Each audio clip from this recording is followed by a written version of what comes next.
Alors bonjour au cours de trigonométrie 2 où nous allons aborder le cercle trigonométrique. Nous allons voir aussi la formule trigonométrique de l'aire d'un triangle, la loi des sinus et ces deux formules-là, on va aussi voir d'où elles viennent. Donc commençons avec le cercle trigonométrique.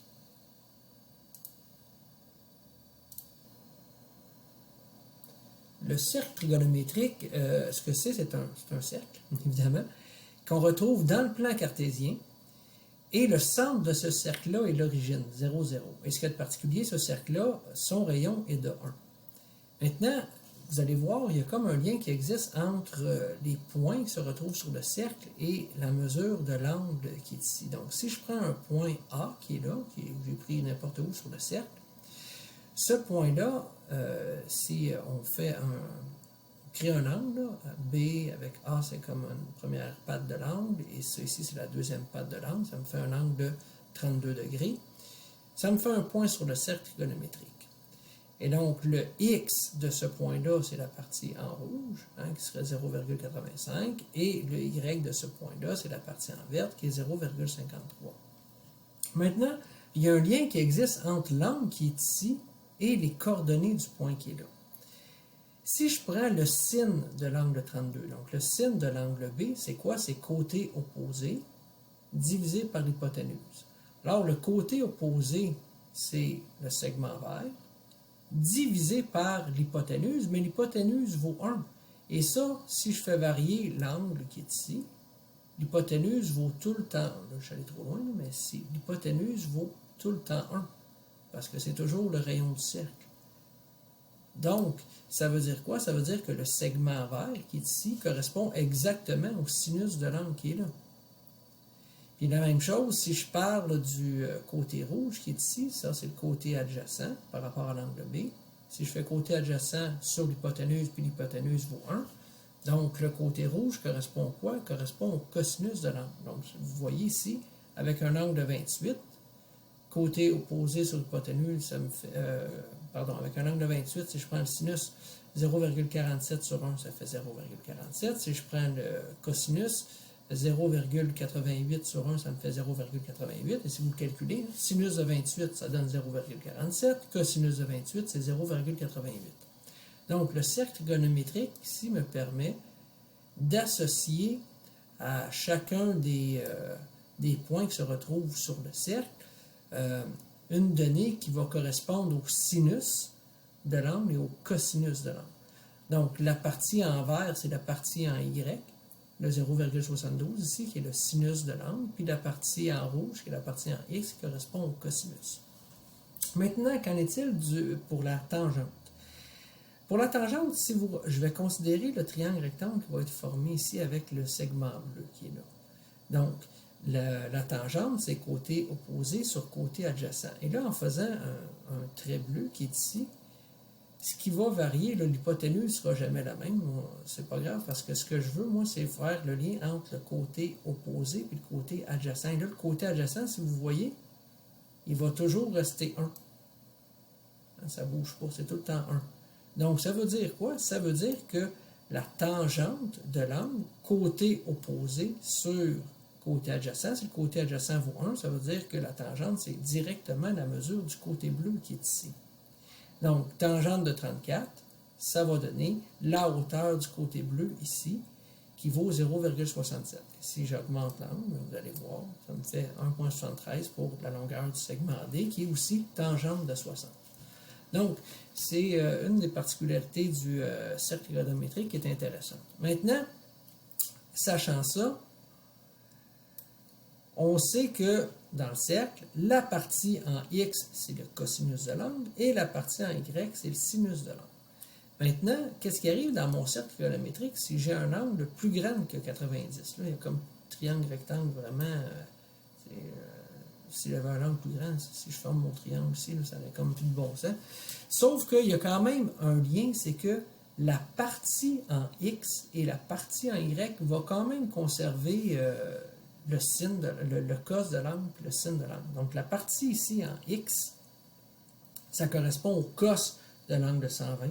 Puis la partie en Y, ici, 0,87, ça correspond au sin de l'angle de 120. Donc même si ça plus ou moins de bon sens dans un triangle rectangle, un sin puis un cos d'un angle de plus que 90, mais pour le cercle trigonométrique permet de donner du sens au sinus et au cosinus d'un angle de plus que 90 degrés. Donc, le sens, c'est quoi? C'est la composante en x puis en y qui est sur le cercle. Donc, par exemple, si j'ai un angle, je vais le mettre ici à 146 degrés, bien, le sin de 46 degrés, c'est la partie verte ici, qui serait 0,56, puis le cos, c'est la partie en rouge, là, la partie en x, qui est moins 0,43. L'autre chose qu'on peut remarquer, c'est que, regardez, si j'ai un angle, disons, de 30 degrés, un angle de 30 degrés, ou descendre à 30,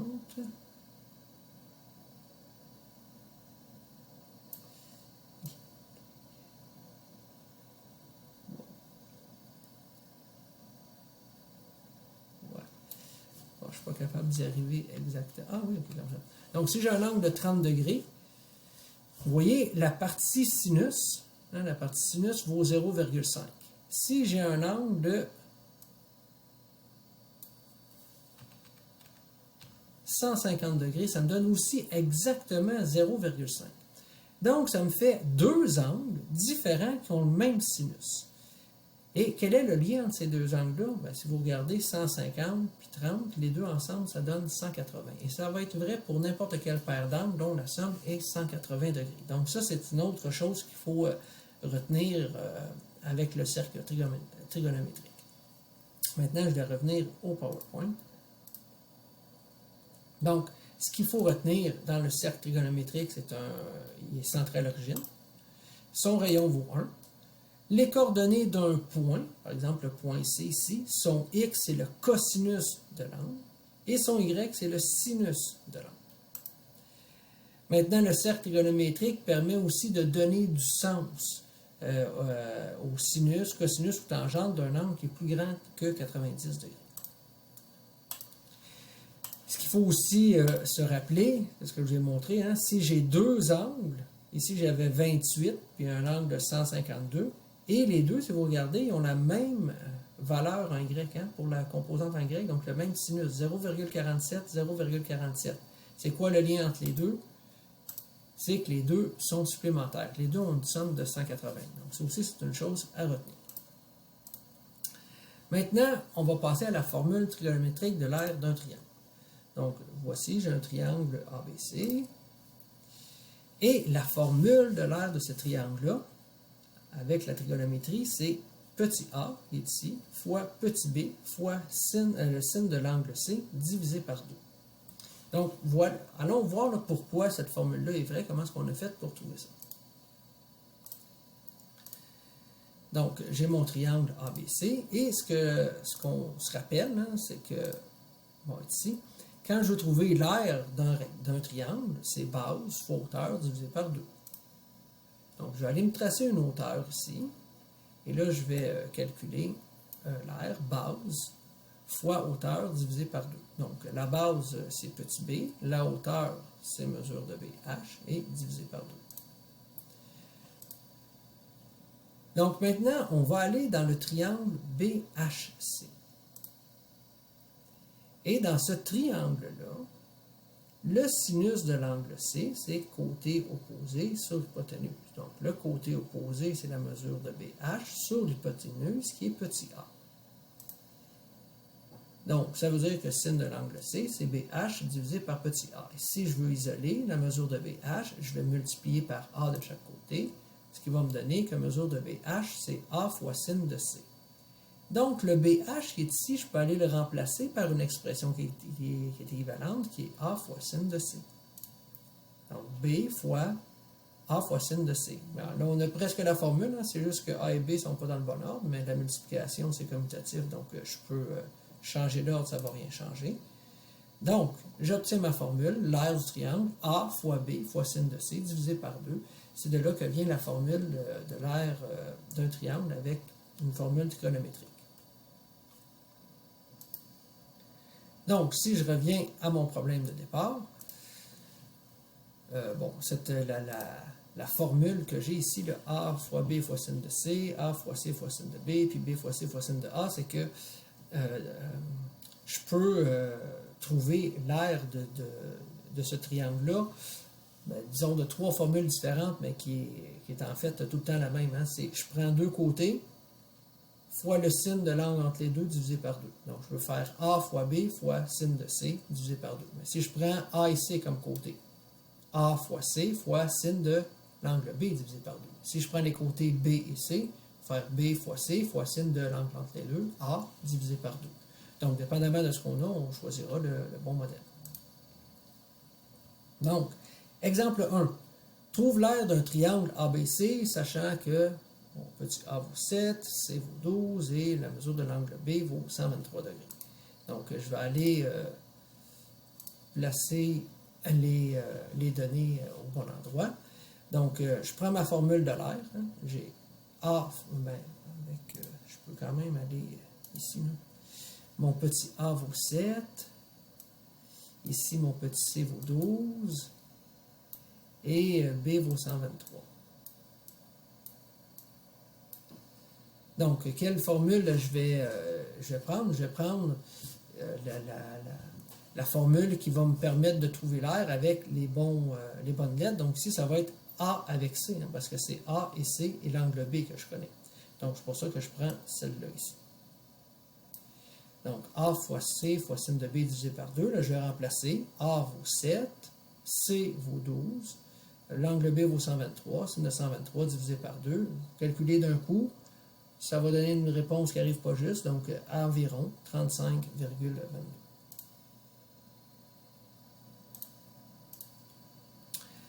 Allons-y avec un deuxième exemple, le triangle FUN.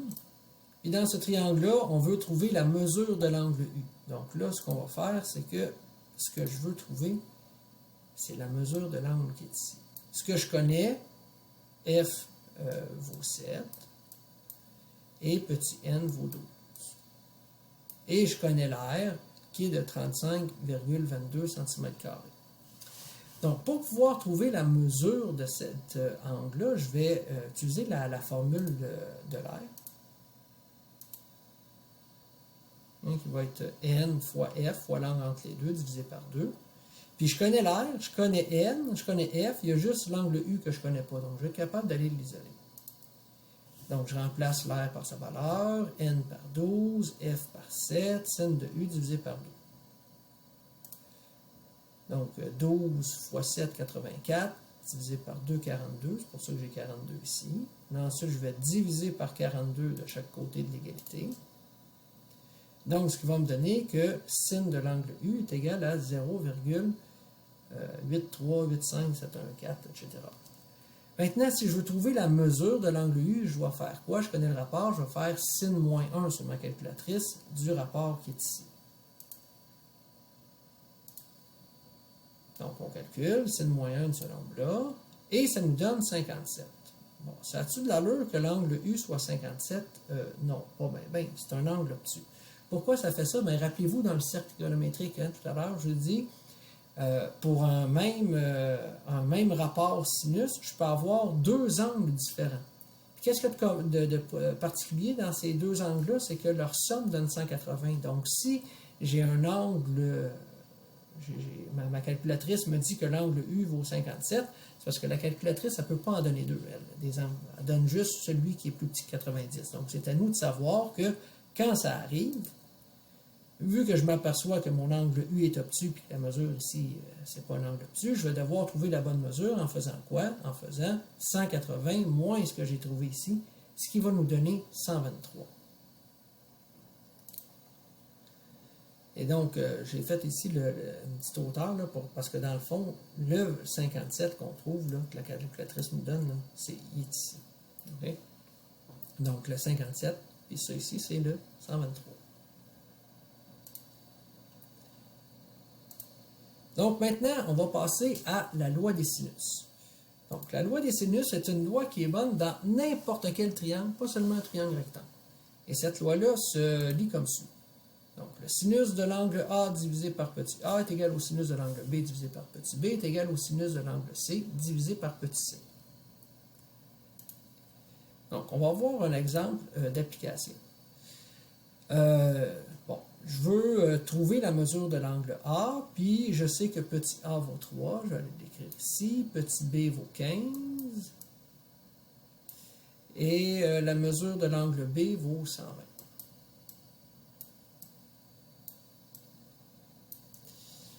Donc, quand on va utiliser cette formule-là, on ne va pas prendre les trois rapports en même temps. On va en prendre deux. On va faire une proportion avec ça.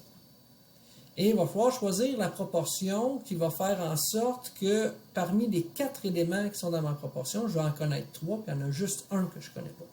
Donc, par exemple, ici, vous voyez petit a, je le connais. Donc, je vais mettre un petit point ici. Après ça, petit b, je le connais. Après ça, l'angle B, je le connais. Donc, qu'est-ce que je devrais prendre? Sûrement pas ces deux-là, parce que C, je ne connais rien ni de l'angle ni du côté. Donc, évidemment, je vais prendre les deux qui sont ici. C'est avec ça que je vais faire ma proportion.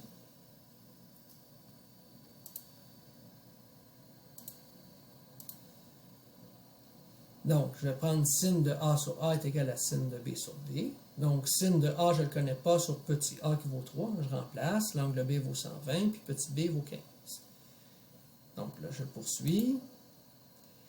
Ce que j'ai fait, j'ai trouvé la mesure de sin de l'angle A en faisant un produit des extrêmes est égal au produit des moyens, et puis finalement en divisant par 15. Là. Donc, ce qui me fait que la mesure de sin de l'angle A vaut 0,173205. Et pour trouver la mesure de l'angle A, qu'est-ce que je vais faire? Je vais faire sin moins 1 du rapport qui est là. Donc, ce qui me donne environ 9,97. Et c'est un angle aigu, donc il n'y a pas de problème, on le garde comme ça. Maintenant, voyons voir d'où vient cette loi-là, cette loi des sinus-là. Pourquoi c'est vrai, ça?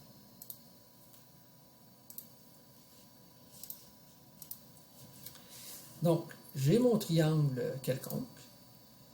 Et là, je vais écrire ma loi des sinus. Là, je vais le prendre avec sin de A sur A égale sin de C sur C. Est bonne, je le prends de façon générale pour 2. Le reste, la preuve pour les autres, c'est sensiblement la même chose. Si on prouve que ça, c'est vrai, ça va nous donner une bonne idée du raisonnement. Donc, ce que j'ai fait, je me suis tracé une hauteur dans ce triangle-là, qui part de B.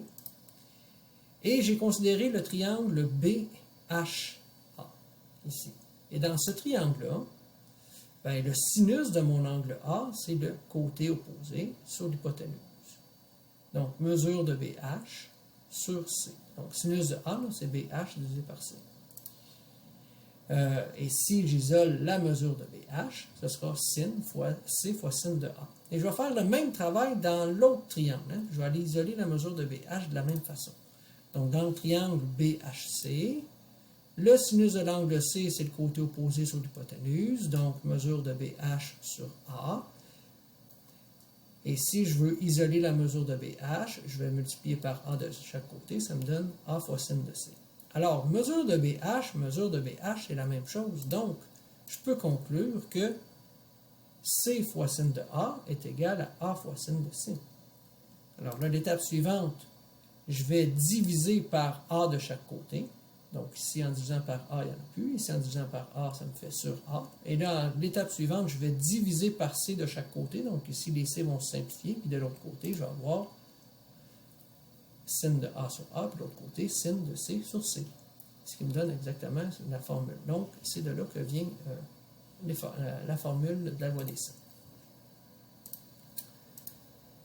Et voilà, c'est tout pour ce cours de trigonométrie numéro 2. Bonne journée à tous.